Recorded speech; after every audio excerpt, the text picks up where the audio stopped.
Hi, everybody. We're waiting for some people to get on, and we'll get started. So far, it's Mark and I. Hopefully, people will watch. Some people to get on, and we'll get started.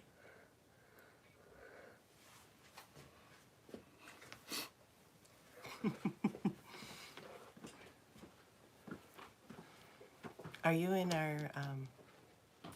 Oh, hi, Cindy. Cindy's here. Happy birthday. Happy birthday, Cindy. Mark says happy birthday.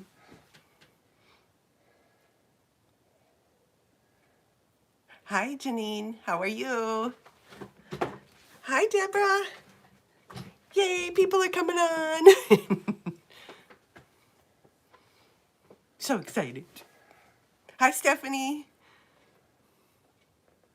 As you get on, say hi so we know who's here. Everybody wish Cindy a happy birthday. I'm doing good. I'm doing really good. Excited about all the stuff that's going on this time of year. Hi, Jean. Hi, Heather. I haven't seen Heather in forever.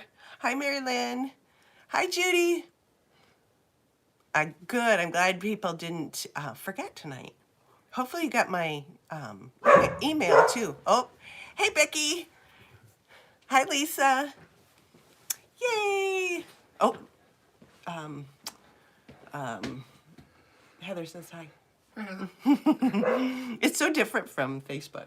It's kind of weird. Hi, Katrina. Hi, Pam.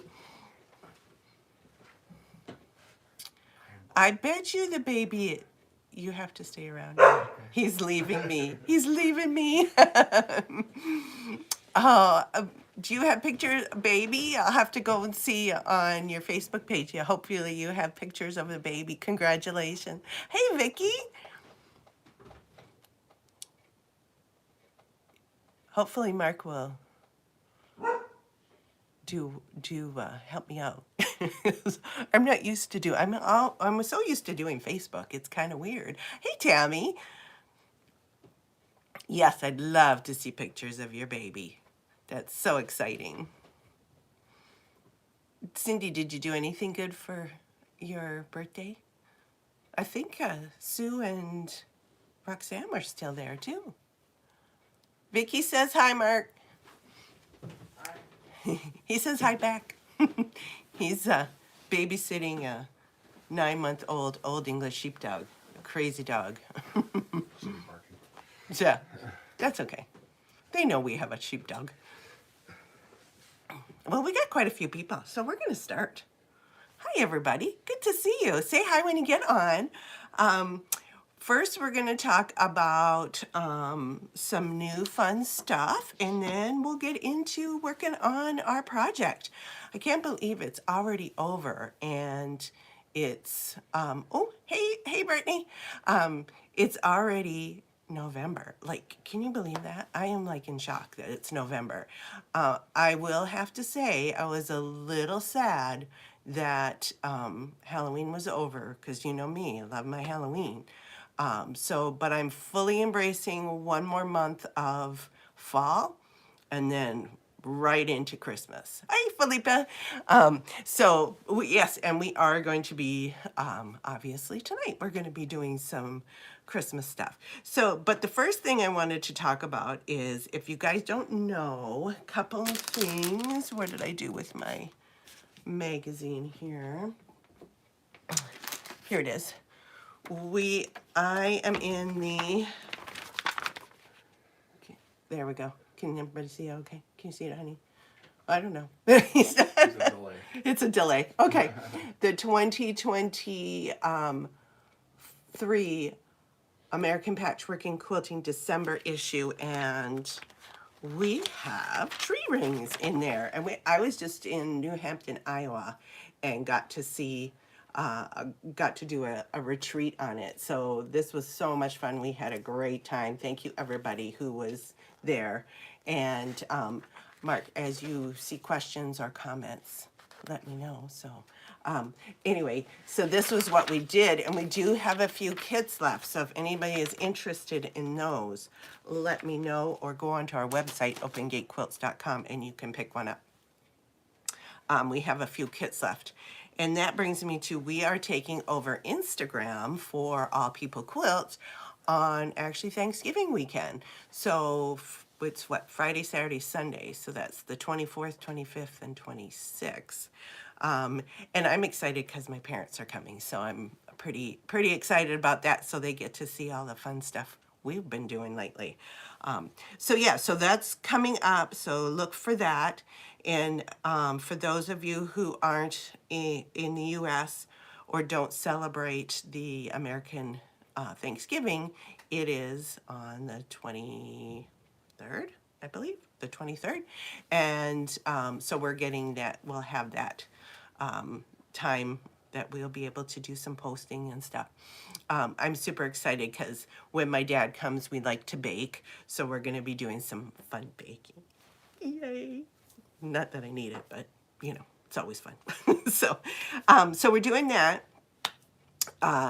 It's sad. It's our last month of our Christmas in the Park block of the month. I'm going to show you month 4 and 5 because if you guys want to go ahead and finish up before Christmas, because it's actually not a really huge quilt, so it'd be kind of fun to have it for to finish it up. It shouldn't take you too long once you get the 4 done, and then you just really need to put it together and put your borders on. For those of you who don't remember, this is what we're doing, and I'm showing you in the black. Of course, I didn't get as far as I had hoped, so we're going to be piecing it together. I'm getting the evil eye from Mark. He said, you should have been doing it. Well, I guess I wonder, do we want Christmas boxes and subscription boxes, or for me to, he's giving me, boo, the 2 thumbs down, or for me to finish this. I think the boxes are better. So we're doing that.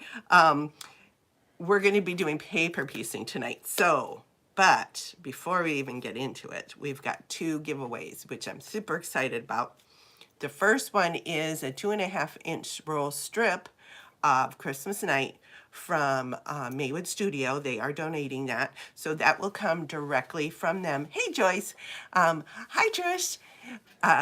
Thank you, Philippa, for the kind words. What did she say? Were so nice but challenging to sew. Yes, this quilt wasn't, I would not say beginner. There was some challenges in it, but it's a good way to stretch, and that's kind of why I designed it, so you can try different things. It's got the paper piecing, the smaller piecing, some applique, flying geese. So it had a whole bunch of stuff that we can do. So it's kind of fun to do that. So anyway, the giveaways, what we're going to do the 2.5-inch strip set from Maywood, and I am also going to be donating a fat quarter bundle of Christmas Night to one lucky winner. And we're gonna do it a little different. We're gonna do it right on here, and what we're gonna do is we're gonna start with a jelly roll, and then we'll do that before I start doing the tutorial, and then after we'll do the fat quarter, because I have also one more thing to add to the fat quarter bundle that I am giving away, and I need to show you what it is before we actually get started on it. So what it is we're going to, so you're going to have to be quick with your comment, because the first person Mark's laughing at me. And here we go, folks. Here we go. The first person who in the comments, and this is for the 2.5-inch strips of Christmas Night, the first person who can tell me what my first fabric line name was in the comments will win that. Yep, I know some of you might be looking it up. Some of you might be Googling it. Some might even remember. So it's all about fabric tonight. It's all about the fabric. So yes, we're doing that. So Mark's monitoring. So far, nobody. Who's got it yet? Nope. Janine said dust to dawn. Nope. Annette says Amore. No. This was in, I will give you a hint, 2008. That was my first fabric line. So it's been a long time. I know people, nope. Flower and Vine was not. This was way before. Nope, not Been the around for a coastal. long time. I have been around. So it's, that didn't sound very good. I have been designing fabric for a long time, always with Maywood Studios. So you might, I don't know. People are struggling with this one, so it'll take a little bit. If it was me, I'd be Googling it because I had to Google it. he had to Google it. He's like, what is it? So while you guys are looking, we're going to start and we'll get, if nobody comes up with it, we're going to have to come up with another one, something else.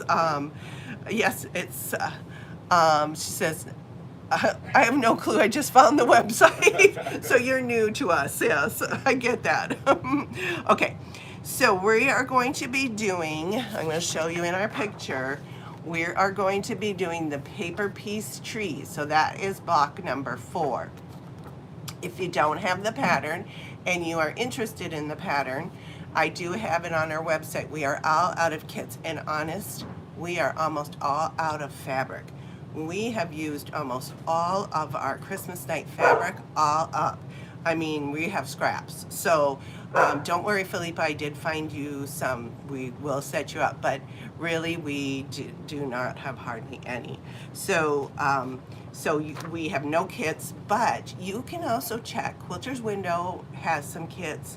Check your local quilt store. Quilter's General Store probably has some. They have the fabric, I know that, so they might have some. They could get you a kit and that. Hey Tessa, how are you? So yeah, so check that out. All right, this might be too difficult a question.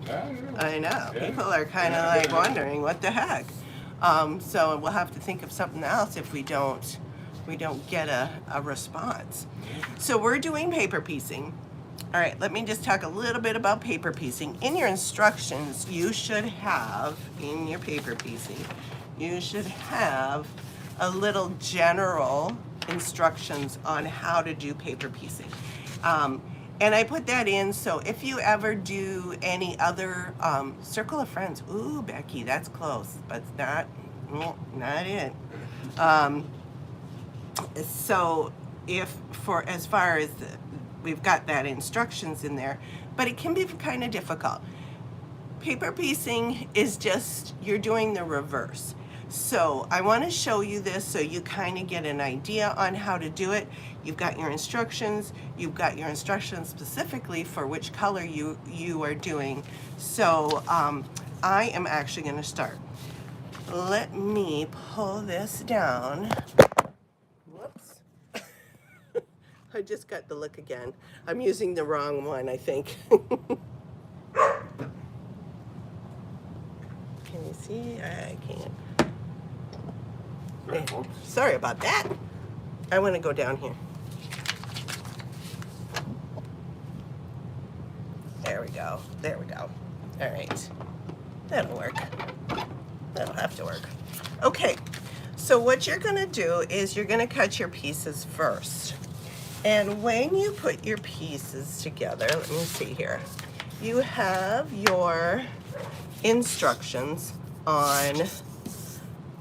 So you should have in your packet of instructions, you should have some paper piecing trees. Now you have one that you do one way, and then you'll have 4 that actually go in the reverse. And it's really just the garland is going in 2 different directions. So that's why we've got the 2. Well, there we go. Just help to see just a little better. So we've got the 2 different, and it tells you right at the top, make 1 and make 4, so you know how many you need to make. Did that help? All right, So what you want to do too is when you have your piece, you want to cut out all this excess out of the way. And the reason you want to do that is so that you don't have to worry about this extra here, and you got a little easier area to work with. So I'm just gonna go 1/4 inch out from the outside line, and then I'm gonna go a little bit over to your piece here to show you. So I'm just gonna trim that, and we can get rid of this excess paper. We don't need that. All right, so we have that, and so a couple things to note. The inside line here is 6 inches. And so this on the outside is your 1/4 inch. So your piece, before you put it into your quilt, is going to be 6.5 unfinished or 6 inch finished. So we have that. I put in the instructions that you're gonna start with A, B, C, D, E, F, G, etc. When you are doing this, you're going to cut all your pieces out, and then what I did was I went ahead and this is where the next giveaway comes in that I was telling you about. I went ahead and put my little letters on here so that I know which one is which. And you can reuse this. This is, let me see, this is GE Designs, and she's got these stickers. I don't know if you've seen the arrows. We use these arrows all the time. I'm going to show you one right here. These we put on our our mats. We put on our rulers. We just really like them to have a spot so we know where to cut, especially if you're doing, say, I'm going to grab my ruler here. Say I'm doing and I'm cutting like 23-inch strips. So I would put a couple arrows on the 3-inch so I know that each time I'm going to be cutting 3-inch, and I don't have to keep searching for the 3. I can just look at my arrows and know exactly where it is. So I use these all the time. These are fairly new, and we had this in one of our subscription box. These are letters and numbers. And what's cool about them is that they're sticky, so you can put yours exactly on your pieces and you know what they are. So you don't have to be thinking, oh my gosh, what number am I or what letter am I? We've got them on here. And it also has some write-ins. So if you want to write, take a Sharpie and write in it, so it has some blanks. And then it also has some numbers too, which is kind of nice too, because if you're using different size of pieces, especially some of the smaller ones, it's hard to tell what's an inch and what's a 1 1/4. So this is the second part of the Fat Quarter giveaway. And the Fat Quarter giveaway is going to be after we finish doing this. So I don't think anybody, I don't see any. Nope. Mark says nope. All right, I'm gonna, what? Claire, you win! Yay, Claire, good job. I was just gonna change it and she won. Good job. So Claire, that's my first fabric line. It's called Old World Style. I don't even think I have any. I made a bazillion quilts out of it, but that's it. So very cool. All right, so that's what I would do, is make sure that I put those on there. That's part of the giveaway. And then, like I said, we're gonna start A, B, and A. So these two are the same pieces. So what you would do is you always want to work from the reverse side. So what's going to happen is just kind of like working with applique and you're using a fusible. You want it to be reversed. So I have already reversed these for you, so you don't really need to worry about it. So what you're going to do is you're going to take your A and you're going to lay it down here, and then you're going to take your B, and when I do this, and it's kind of hard to see, but what I'll do is I'm going to have this so I can see I've got about 1/4 of an inch sticking out. Let me see if I put a piece of paper underneath so that you could kind of see. If you have trouble seeing it, a light box helps, or you can even do, I'm going to move it up a little bit over here. You can even do in the light, looking out a window so you can see where that is. So I have my A first, I put my B on top, and then I'm going to pin it from the top side. So I'm going to pin it from here because I'm going to be sewing on this line. Before you sew, you want to make sure you put your stitch length down to about 1.5.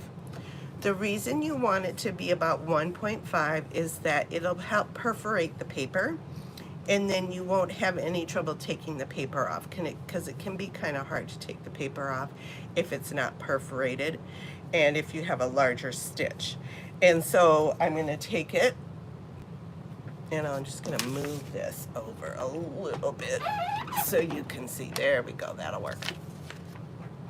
So I'm going to take this, and I'm going to make sure my stitch length is down to about 1.5 or 1.5, and I'm going to sew along my first line here. So I'm going to just sew. There we go. And I'm just going to sew exactly on that line. Once I get to the end, it's just that little bit, then I can just cut it. So if you have a little cutter on your machine, that works really well. So then I'm going to take this, I will flip it over and press it open. So far I have the bottom of my trunk, and then I'm going to put the other piece, and I'm going to before I put the other piece, I'm going to show you the next step, because I almost skipped a step there. I'm going to take, if you guys have an add a quarter ruler, these are the coolest things. If you don't worry about it. You can always use your ruler and your cutter, but this add a quarter really helps. So what you do is you're going to lay this on here, and I'm going to do it this way because I'm right-handed. Don't throw your paper that you have in your add a quarter in there. I'm going to lay this so it's right along that line between A and B. I'm going to fold this over and crease it. You're going to take your add a quarter ruler, there's a little bit of an edge on it. You're going to put that right next to the paper, and you're going to cut. What that does is it gives you 1/4 inch from your next seam. And then it's super easy. You're just going to put right sides together, your next piece, and you're going to pin it. And again, you want to pin it from this side, because earlier I tried to pin it from the other side and I went over a pin, which is not good for your machine. So you're going to pin it, and then you're going to move this over, and you're going to sew again on that line using the same smaller seam. And then you're going to sew. All right. Again, I used my little cutter, take it out. I'll move my my machine away a little bit so we have a little bit of room. And then you're going to press it out. All right, so we've got that. The next step, you do the exact same thing. The next thing we're going to do is we're going to add our C. So then we would do the same thing. We would take this here and we're going to take the paper. And when I press, I just finger press at this point. You can take it to your iron and press it using your iron. The only problem is that you are pressing on paper, so you've got to be really careful that you don't actually burn the paper or cause a fire. We do not want that. So then I would take my next line, which would be this C, and again, I'm going to line up my paper along here, crease it, take my add a quarter, and trim. If you don't have an add a quarter ruler, you can just take a thin piece of cardboard and just use your ruler to cut your 1/4 inch. That's fine too. It works. What's nice about the add a quarter ruler, it has that little edge there, so it pushes against it and it won't go any further. Then what you'll do is you're going to take your next piece, again, line it up and sew it. I did get a little bit more done on one of them, and so here we've got our, so I've got my A's and B's, and then I got C, D, E. All right, so I want to show you how to do these little thin lines because they're a little more difficult just because that they're thinner. It's not super difficult. Once you use the piece, you can always put that aside for your next one. So the next one I'm going to do, I did E. I'm going to do it the same way that I did before, where I lay it with my paper, with my writing on the top, and I'm going to do the F. So I'm just going to lay this on here. I'm going to fold this over like I showed you before. Take my add a quarter and cut it. Okay, once that's done, then I have that diagonal line. I'm going to take my F, which is my next piece, and I can get rid of that. And I'm going to, again, make sure that I'm going to be on top. But as you can see, I'm just going to line that up. I'm going to turn it over, and I'm going to pin it in place. Now all the cutting instructions and all that is in your instructions, so when you're working on it you will be able to see what size you need. In the instructions I did give you pieces that are quite a bit bigger because with paper piecing you are turning it over and sometimes it can get a little bit off. You could be off a little bit, so I always like to give just a little bit extra so that you have some play with it. So I've done that, so then I'm going to sew. So let me grab my machine again. And I'm going to sew along the first bottom. So basically I'm starting from the bottom and working my way up at this part. So I'm going to go and sew, make sure everything's nice and lined up. Yep, looks good.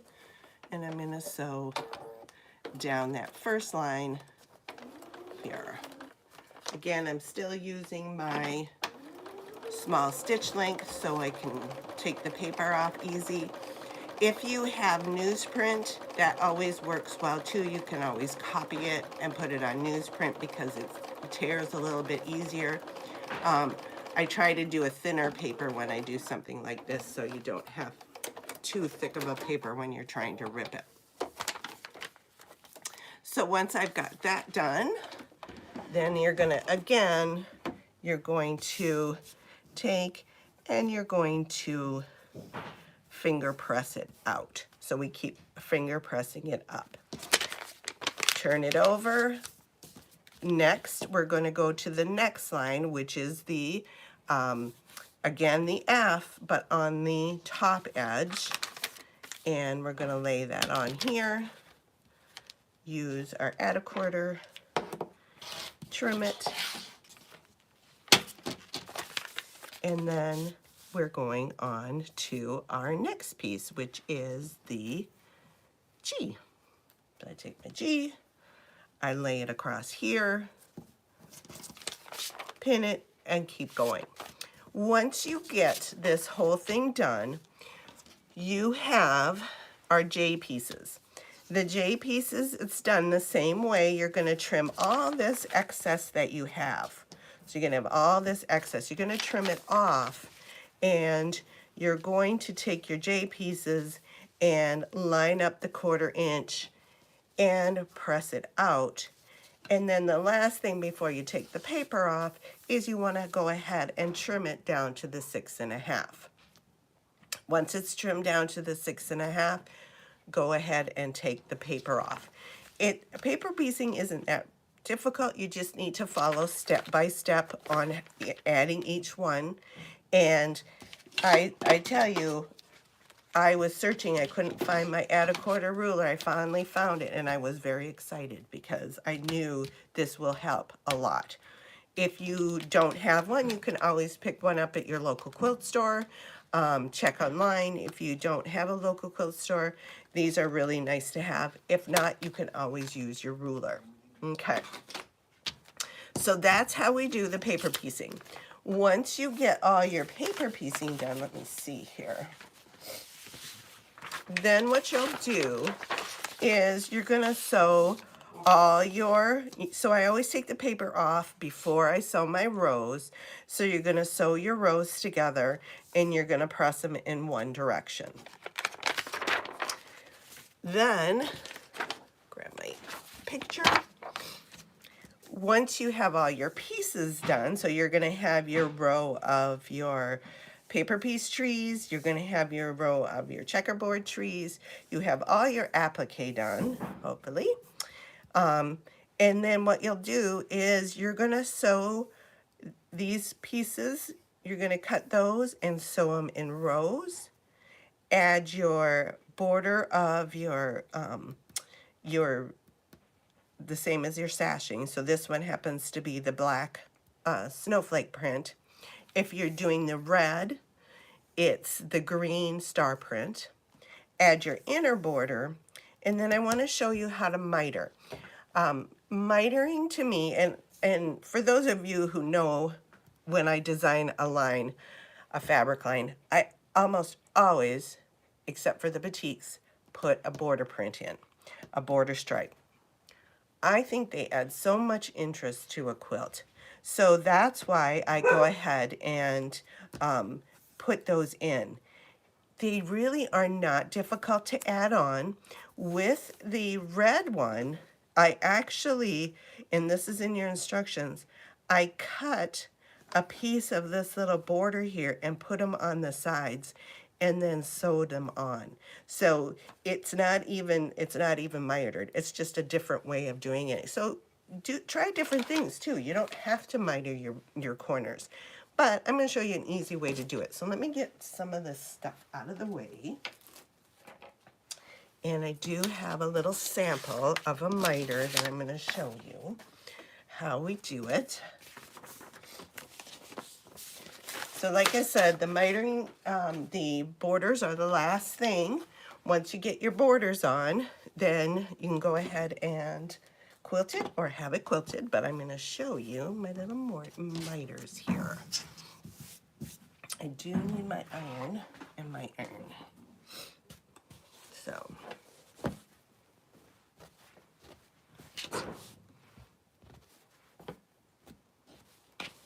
I'm going to do one more thing. I am going to move my machine again so that I have a little more space. And we do not need it anymore. So, all right. So make sure we can see what we're doing here. All right. All right. So when you miter, what you're going to do is, I'm only doing 1/4. You're going to do this for all corners when you do this. What you'll do is you're going to start a 1/4 inch from the corner, and you can mark this with a marking pencil, you can mark it with a pin. I usually use a pin, and that way I know where to start and stop. And I'm going to sew and backstitch and then continue. Now I would do that for the next corner and so on. You're going to do it the same for the corner that meets this one. So you're going to come up and you're going to sew it, backstitch, and then go on. So you have your pieces. Now some of the questions that people have on this is how wide or how long do you make your border piece? The rule of thumb is whatever the length of your quilt or the width of your quilt is, you're going to add a minimum twice your border. So if this is cut 4.5, I would add 9 minimum to my border length, or probably around 12 to 14 inches. Does anybody have any questions? I haven't been, okay. So you would add like 14 inches just to have quite a bit of extra. So this is quite a bit larger. The reason you want a little bit extra is this is where we're going to do the miters. So what you'll do is you're going to take, like I said, you're going to backstitch at the beginning, you're going to backstitch at the end, and then you're backstitching here. The whole idea is that you want this to meet at the corner at 1/4 inch. Then you'll take your pieces and you're going to line this up. So I take it over to my ironing board.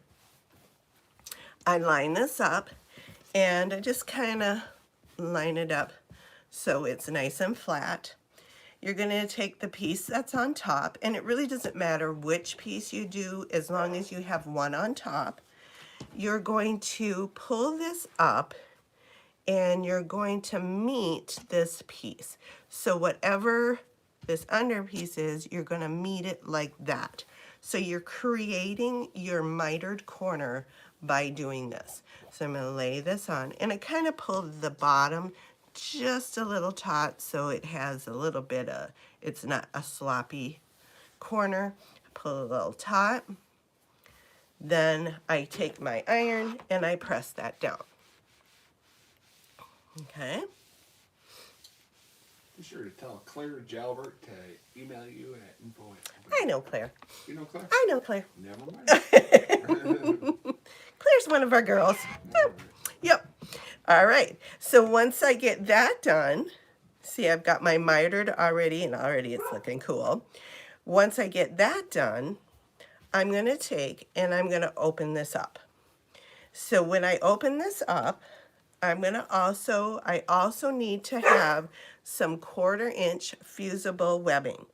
And I just actually took my Heat and Bond light and cut it into 1/4 inch strips. You don't have to have anything special. I just use, because I have a bunch of that, I just have it handy. I cut it into a 1/4 inch strip.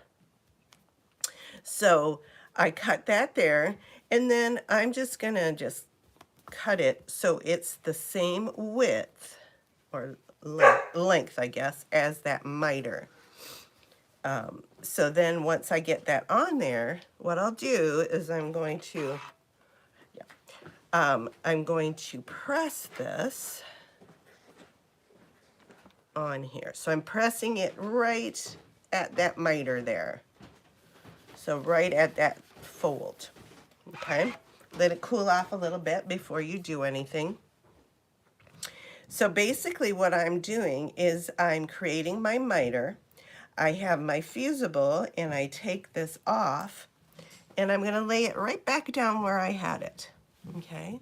So once I have it right back on there, and you're happy with how it looks like it's going to be pretty good, I'm going to press it. So basically what the fusible is doing is it's replacing pins. And if you've ever done miter corners, having pins and marking and doing all that can be difficult. This is really easy because once it cools down and you have that fusible, all you have to do is pick this up and sew along that fold line or that pressed line. And I would start in the corner, back stitch, and then go out to the outside and back stitch. I check it before I go any further, trim that off, and look how beautiful that miter is. I've got a nice corner, my pieces meet, it looks really good. It's really not difficult. Watch the video again if you are confused on how to do it. This is going to be up after we're done, and it really does a nice job of giving you a nice mitered corner there. So, and I do that for all 4 sides. All right, so we'll come back up here if I can do the right one. Ew. Oh, sorry, everybody. Here. Let's see. There we go. I think we're good. I think we're good. All right. So I dropped it. Sorry about that. Dropped it twice today. Clumsy. I don't know if you guys know, but I'm pretty clumsy.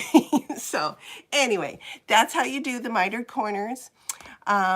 It's fun. It makes the quilts look so neat. It's just a really cool thing.